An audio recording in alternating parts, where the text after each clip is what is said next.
नमस्कार, NBC 24 news में आपका स्वागत है। भारत दुनिया में सबसे तेजी से बढ़ रही बड़ी इकोनॉमी है और यह बात हमारे पड़ोसी देश चीन को नहीं पच रही है। वह भारत को प्रगति को रोकने के लिए कई तरह के अड़ंगे लगा रहा है। अब उसके निशाने पर भारत की इलेक्ट्रॉनिक इंडस्ट्री है।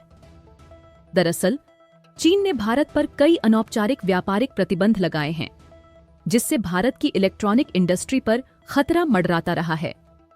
इसे लेकर भारत के इलेक्ट्रॉनिक्स इंडस्ट्री ने चिंता जताई है और कहा है कि इससे देश का एक्सपोर्ट प्रभावित हो सकता है।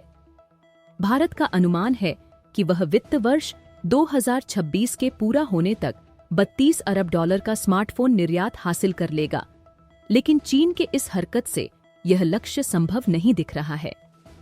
वहीं वित्त वर्ष 2025 में भारत ने 64 अरब डॉलर प्राइस के प्रोडक्ट्स का उत्पादन किया है।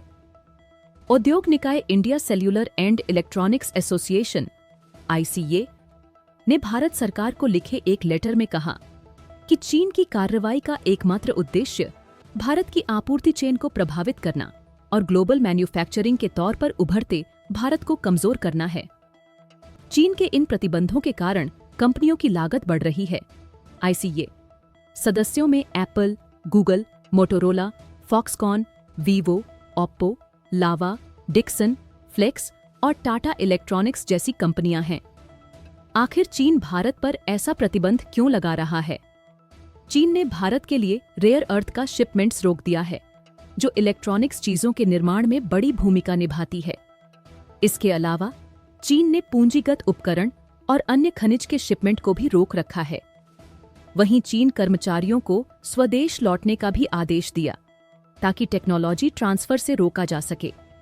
इतना ही नहीं, अपनी कुछ कंपनियों को भारत में परिचालन बंद करने का भी आदेश चीन ने दिया है।